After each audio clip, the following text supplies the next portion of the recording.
নমঃ শিবায়। আপনি কি মীন রাশির জাতক বা জাতিকা? যদি আপনি মীন রাশির জাতক জাতিকা হয়ে থাকেন, তাহলে এই ভিডিওটা স্কিপ করবেন না, পুরোটা দেখবেন। কারণ আগামী ৮ মাস আপনাদের জন্য এক মোড় ঘোরানোর মাস হতে চলেছে। কেন, কি জন্য, এ সমস্ত কিছু আপনাদের সামনে আমি রাখবো এবং উপায় প্রতিকার সহ, যা আপনাদের ভীষণভাবে কাজে লাগবে। গত ১.৫ বছর ধরে হয়তো আপনি দেখছেন যে চাকরিতে আপনার বস, আপনার ঊর্ধ্বতন কর্তৃপক্ষ আপনাকে কোনো সহযোগিতা করছে না। কঠোর পরিশ্রমের পরও ভাগ্যের সাহায্য আপনি পাচ্ছেন না। শনির ৭.৫-র কারণে আপনার জীবন অস্থির হয়ে উঠেছে। আপনার নেওয়া প্রতিটা সিদ্ধান্ত ভুল হয়ে যাচ্ছে, অহেতুক খরচ বেড়ে যাচ্ছে। তাহলে এই যে ভিডিওতে আমি বলতে চলেছি, আগামী ৮ মাস সময় আপনার জন্য অত্যন্ত আশাব্যঞ্জক হয়ে উঠতে চলেছে। তার কারণ ১৮ বছর মানে কেতু মহারাজ ২৯শে মার্চ থেকে তার নিজের নক্ষত্রে প্রবেশ করেছেন, মঘা নক্ষত্র। রাহুকেতু নিজস্ব নক্ষত্র নেই, ফলে এই রাহুকেতু নিজস্ব ঘর নেই, ফলে তারা যখন নিজের নক্ষত্র পান না, তারা অত্যন্ত শুভ ফল দেওয়া শুরু করে দেন, শক্তিশালী হয়ে ওঠেন, জাগ্রত হয়ে ওঠেন, শুভ ফল দিতে থাকেন। তাই কেতু যখন মঘা নক্ষত্রে এসে, এটি তার নিজের নক্ষত্র, ফলে অত্যন্ত শক্তিশালী আর অনেক শুভ ফল আপনাকে দেবেন। কেতু হচ্ছে এমনই একটা গ্রহ, যখন তিনি নিয়ে নেন না, আপনার কিচ্ছু থাকে না, জিরো করে ছেড়ে দেন আপনাকে।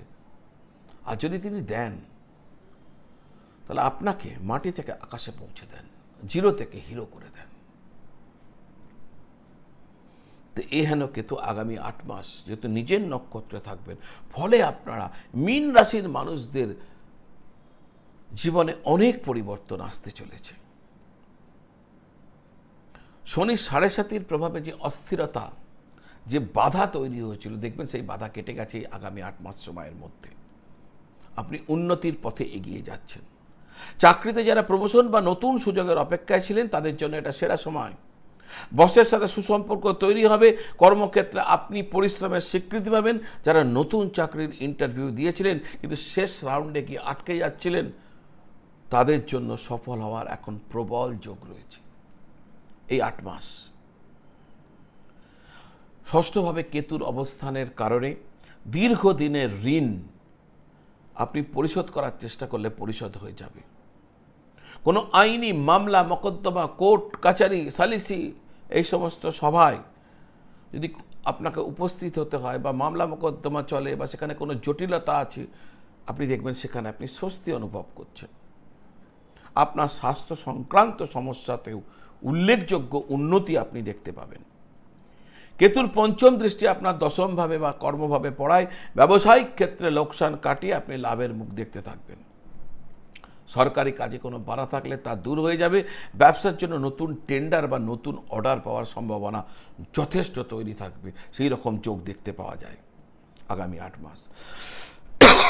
দ্বাদশভাবে কেতু দৃষ্টির প্রভাবে পরিবার বা নিজের স্বাস্থ্যের পেছনে অহেতুক খরচ বন্ধ হয়ে যাবে। এতদিন হচ্ছিল, এবার সেই খরচ বন্ধ হয়ে যাবে। যারা বিদেশের সাথে যুক্ত, বিদেশের সাথে কোনো ব্যবসা করছেন, এক্সপোর্ট বা ইম্পোর্ট, বা বিদেশে গিয়ে স্থায়ী হওয়ার চেষ্টা করছেন বা বিদেশে রয়েছেন, আপনাদের ক্ষেত্রে ৮ মাস অত্যন্ত শুভ।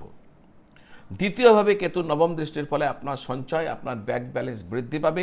আর্থিক দিক থেকে যে নিম্নগামী অবস্থা চলছিল, তা বদলিয়ে ইতিবাচক দিকে মন নিয়ে নেবে। পরিবারে আপনার সুখ শান্তি নিশ্চিতভাবে বজায় থাকবে। এবার প্রশ্ন হচ্ছে যে এই যে আমি এত ভালো ভালো কথাগুলো বললাম, সবার ক্ষেত্রেই ঘটবে? আমার উত্তর হবে না, সবার জন্য না। যদি আপনার জন্মপত্রিকায় কেতু মহারাজ ৬ নম্বর, ৮ নম্বর, ১২ নম্বর করে রয়েছেন, অথবা কেতু মহারাজ বৃষ বা মিথুনে থেকে নিচস্থ হয়ে রয়েছেন, তাহলে এই ফল আপনার জন্য নয়। যদি আপনি বলেন যে না শাস্ত্রীজি, আমার তো এখানে বসে নেই, আমার অন্য জায়গায় বসে আছে, তাহলে কি হবে? তাহলে আমি বলবো, আপনার জন্মপত্রিকাতে যদি জন্ম সময়ের গ্রহ স্ট্রেংথ যদি মোটের ওপর ঠিকঠাক ছিল, আর বর্তমান দশা মহাদশা যদি অনুকূলে আছে, তাহলে এই ফল আপনার জন্য। জন্মকালীন কেতু যদি ভালো থাকে, নবাংশে কেতু যদি ভালো থাকে জন্মকালীন কুণ্ডলী অনুযায়ী, আর যদি দেখা যায় আপনার গ্রহ যে দশা অন্তর্দশা চলছে আপনার পক্ষে, তাহলে এই ফল আপনার জন্য। এটাকে নিশ্চিতভাবে আপনি ট্রেন্ড হিসাবে নিতে পারেন। দর্শক বন্ধু, উপায় কী করবেন, কোন উপায় আপনার করা উচিত? উপায় করা উচিত এই জন্যই, যাতে আপনি জানেন না, অনেকেই জানেন না আপনার কেতু ভালো না খারাপ, অনেকেই জানেন না আপনার কেতু নবাংশে কোথায় রয়েছে, অনেকেই জানেন না কেতু ভাব বল কত, শর্ট বল কত, এগুলো জানেন না অনেকেই।